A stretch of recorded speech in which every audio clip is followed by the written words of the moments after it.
Nasar Raja Daud. Bernasarlah dan bayarlah nasarmu itu kepada Tuhan Allahmu. Biarlah semua orang yang di sekelilingnya menyampaikan persembahan kepada Dia yang ditakuti.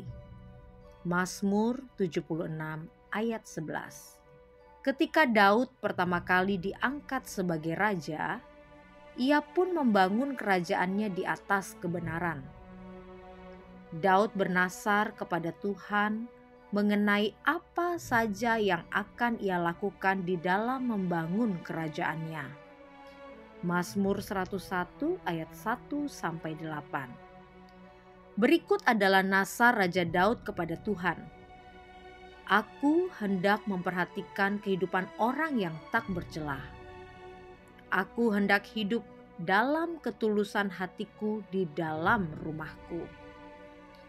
Ayat 2. Jika seorang Raja Daud saja hendak memperhatikan kehidupan orang yang tak bercela di dalam pemerintahannya, maka terlebih Tuhan. Tuhan pun memperhatikan kehidupan orang yang tak bercela, orang yang menjaga rumahnya atau baitnya.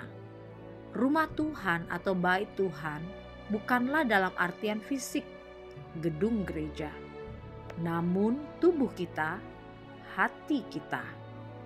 Jagalah tubuh kita dari hal-hal yang najis, yang cemar, yang merusak, dan dapat membinasakan. Kalau kita tahu merokok dapat merusak tubuh kita, mengapa kita merokok? Kalau kita tahu alkohol, narkoba, free sex dapat merusak tubuh kita, mencemari tubuh kita, mengapa kita melakukannya? Siapa membinasakan bait Allah dengan cara-cara demikian, maka Allah akan membinasakannya. Jagalah tubuhmu, sebab tubuhmu adalah bait Allah. Tidak kutaruh di depan mataku perkara dursila, perbuatan murtad. Ayat 3. Perkara dursila dan murtad adalah hal yang menyakitkan hati Tuhan. Murtad itu jangan diartikan sempit, seperti meninggalkan kepercayaan yang dianut kepada kepercayaan yang lain. Murtad itu bisa saja kita orang beragama, namun masih hidup melanggar hukum-hukum Tuhan. Orang Kristen, namun perbuatannya melanggar firman Tuhan. Itu sama artinya dengan murtad. Sebab murtad itu sama dengan perbuatan atau sikap yang tidak mau tunduk kepada firman Tuhan. Hati yang bengkok akan menjauh daripadaku. Kejahatan aku tidak mau tahu. Ayat 4. Hati yang bengkok artinya hatinya tidak lurus, serong, menyimpang.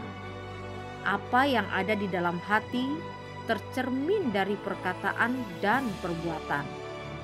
Ingat, Tuhan melihat apa yang ada di dalam hatimu. Tuhan tertarik kepada kebenaran yang ada di dalam hati, bukan tampilan luar. Tampilan luar bisa saja berupa pencitraan, kemunafikan. Namun hati yang tulus dan murni tidak dapat menipu mata Tuhan. Orang yang sembunyi-sembunyi mengumpat temannya, dia akan kubinasakan. Orang yang sombong dan tinggi hati, aku tidak suka. Ayat 5. Siapa yang mau bergaul dengan pengkhianat? Di depan kita bilang A, tetapi di belakang kita bilang B. Orang seperti itu sama Daud akan dibinasakan. Berhati-hatilah dalam memilih teman atau pergaulan.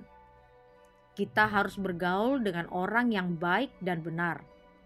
Orang baik bisa jadi pengkhianat, namun orang yang baik dan benar adalah setia. Daud juga tidak suka bergaul dengan orang yang sombong dan tinggi hati.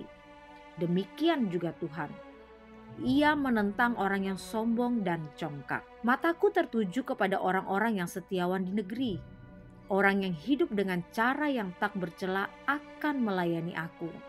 Ayat 6. Daud menyadari dalam membangun pemerintahan atau kerajaannya, ia pasti membutuhkan orang-orang yang setia, yang akan menopang pemerintahannya.